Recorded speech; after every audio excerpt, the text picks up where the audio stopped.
हुजूर सल्लल्लाहु अलैहि वसल्लम की 4 बातों में सारी अखलाकियात महफूज है। 4 बातें। मन कान युमिनु बिल्लाहि वल यौमिल आखिर फल्यकुल खैरन औ लियस्मुत। जो बंदा अल्लाह पर और क़यामत के दिन पर ईमान रखता है उसे चाहिए कि अच्छी बात करे या खामोश रहे। बात करने को कोई अच्छी बात है तो करो वरना खामोश रहो। दूसरी, जो चीज अपने लिए पसंद करते हो वही अपने भाई के लिए पसंद करो, तब जाकर ईमान कामिल होगा। जो अपने लिए पसंद करते हो, ला युमिनु अहदुकुम हत्ता युहिब्ब लिअखीहि मा युहिब्बु लिनफ्सी। अपने लिए जो पसंद किया वही अपने भाई के लिए पसंद करोगे तब ईमान कामिल होगा। तीसरी बात, नबी अलैहिस्सलाम के पास एक सहाबी आई और अर्ज करने लगे, या रसूल अल्लाह मुझे कोई नसीहत फरमाएं। हुजूर ने फरमाया गुस्सा नहीं किया करो। उन्होंने फिर अर्ज की, या रसूल अल्लाह कोई और नसीहत फरमाएं। हुजूर ने फरमाया गुस्सा नहीं किया करो, गुस्सा नहीं किया करो, गुस्सा नहीं किया करो।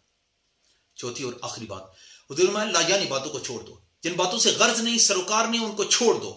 मिन हुस्न इस्लामिल मर्इ तर्कुहु